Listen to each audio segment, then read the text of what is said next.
आओ मिलकर पुल बनाएं। फायदामंद तहरीर जो एक तहरीक बन सकती है। दो सगे भाइयों के बड़े बड़े ज़राई फार्म साथ साथ वाक़े थे। दोनों 40 साल से एक दूसरे से इत्तेफाक से रह रहे थे।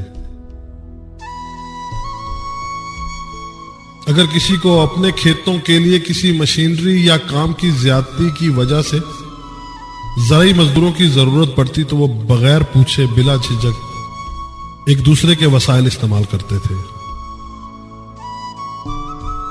लेकिन एक दिन करना खुदा का ये हुआ कि उनमें किसी बात पर इख्तलाफ हो गया और किसी मामूली सी बात पैदा होने वाले ये इख्तलाफ ऐसा बढ़ा कि उनमें बोलचाल तक बंद हो गई।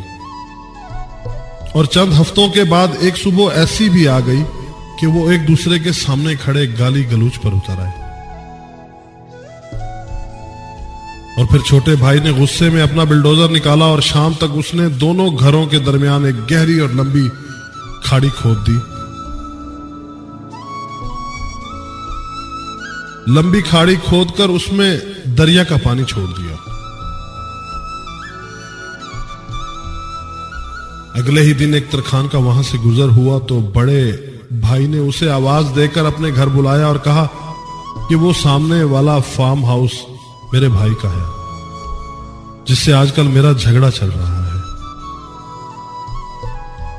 उसने कल बिल्डोजर से मेरे और मेरे घरों के दरमियान जाने वाले रास्ते पर एक गहरी खाड़ी बनाकर उसमें पानी छोड़ दिया है।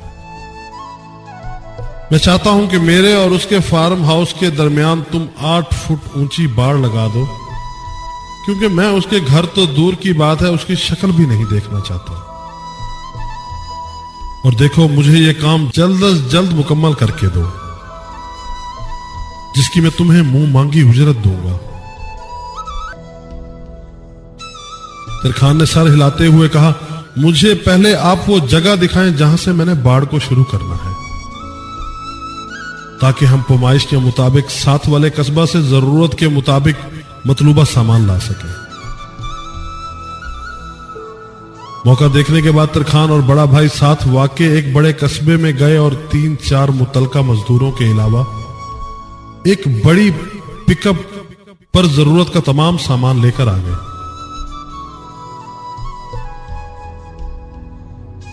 तरखान ने उसे कहा कि अब आप आराम करें और अपना काम हम पर छोड़ दें। तरखान अपने मजदूरों कारीगरों समेत सारा दिन और सारी रात काम करता रहा। सुबह जब बड़े भाई की आंख खुली तो यह देखकर उसका मुंह लटक गया कि वहां 8 फुट तो कुजा 1 इंच ऊंची बाड़ नाम की भी कोई चीज नहीं थी। वो करीब पहुंचा तो यह देखकर उसकी आंखें फटी की फटी रह गई। वहां एक बेहतरीन पुल बना हुआ है, जहां उसके छोटे भाई ने गहरी खाड़ी खोद दी थी। जो ही वो उस पुल पर पहुंचा उसने देखा कि पुल की दूसरी तरफ खड़ा हुआ उसका छोटा भाई उसकी तरफ देख रहा था। चंद लम्हे वो खामोशी से खड़ा कभी खाड़ी और कभी उस पर बने हुए पुल को देखता रहा। फिर उसके चेहरे पर एक हल्की सी मुस्कुराहट उभरी। चंद सेकंड बाद दोनों भाई नपे तुले आहिस्ता आहिस्ता कदम उठाते पुल के दरमियान आमने सामने खड़े एक दूसरे को देखने लगे। और फिर दोनों भाइयों ने आंखों में आंसू भरते हुए एक दूसरे को पूरी शिद्दत से भींचते हुए गले लगा लिया। देखते ही देखते दोनों भाइयों की बीवी बच्चे भी अपने घरों से निकलकर भागते हुए और शोर मचाते हुए पुल पर इकट्ठे हो गए। और दूर खड़ा तरखान ये मंजर देख देख कर मुस्कुरा रहा था। बड़े भाई की नजर जो ही तरखान की तरफ उठी, जो अपने औजार पकड़े जाने की तैयारी कर रहा था, तो वो भागकर उसके पास पहुंचा और कहा कि वो कुछ दिन हमारे पास ठहर जाए। लेकिन ये तरखान ये कहकर चल दिया कि उसे अभी और बहुत से पुल बनाने हैं। बराए मेहरबानी कोशिश करें कि लोगों के दरमियान पुल बनाएं, दीवारें खड़ी ना करें।